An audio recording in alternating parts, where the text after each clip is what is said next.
Ed Sealover of the Denver Business Journal reported on Thursday that due to a potentially crowded ballot and weak fundraising for signature gathering, Colorado Priorities has dropped its statewide Tabor ballot initiative for this year's election.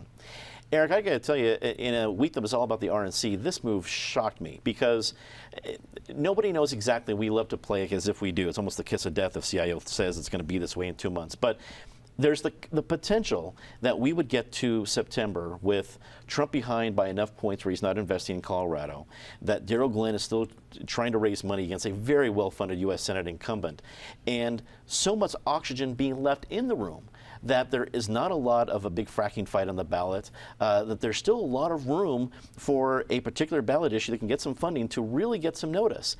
And this one, it seemed like a pretty good environment, but it will not be this year. What do you think? I agree with a lot of what you said, Dominic. I think it was a good environment in terms of people being able to focus on it, along with a huge glut of other ballot issues. I agree with your analysis. I think the ballot this fall is likely to focus around ballot issues as well as the Kaufman-Morgan Carroll race out in Congressional District 6.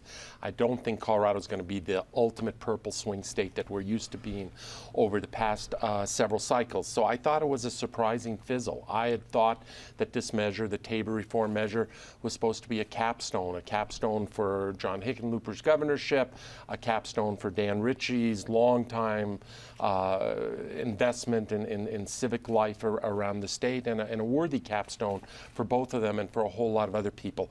I have to believe, call me cynical, I have to believe money was soft because money is being pulled into a lot of other ballot issues, but more than that, polling had to be soft.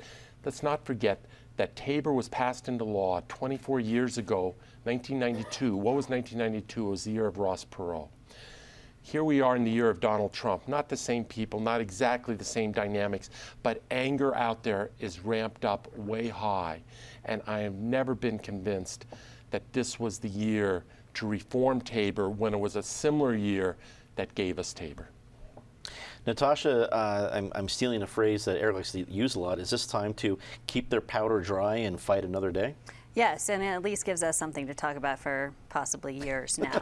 It's certainly a favorite topic on at this table, and for good reasons.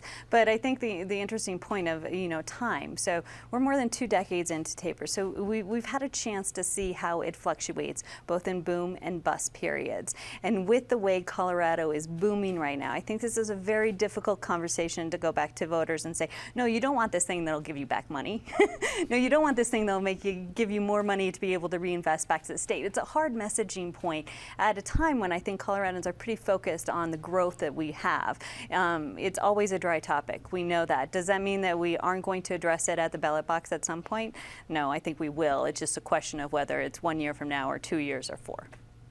Patty, do we simply, does priorities, Colorado priorities simply need to wait for a cheerier electorate?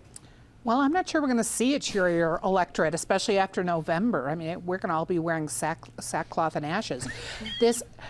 What's interesting is they are going exactly the opposite of the Republican campaign, because if you wanted to ever have good, bad publicity over Tabor, now is when the author of it is actually locked up, like they want to lock up Hillary Clinton. Doug Bruce is behind bars. It's a good time to actually say, was this a good idea back in 1992?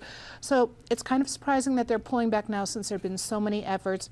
I'm not sure there's ever going to be a good time to do it. And is there the political will? It looks like there may not be anymore. David, in full disclosure, the Independence Institute would likely be a key opponent of this ballot measure if and when it ever gets to the ballot. Were you surprised by it being pulled from this year's ballot? You're absolutely right about what the Independence Institute was planning to do, and we were planning to win on that one as well.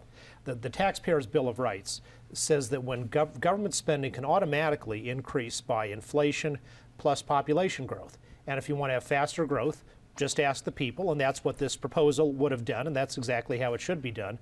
I think they recognized from polling the people were likely to say no. The state budget is at a record level by far. Just today it was announced they've got so much extra money, they're giving $55 million away in corporate welfare to a company from Brooklyn to move a headquarters here. And even though corporate welfare is outlawed by 4 separate clauses of the Colorado Constitution. And if there's pressure on other parts of the state budget, it's entirely because of Governor Hickenlooper's unilateral decision to increase Medicaid spending massively by participating in Obamacare. And that's a loophole in Tabor, that the governor can do something like that, and that participation in federal joint state programs somehow is partly kept off the books. We need to close that Tabor loophole.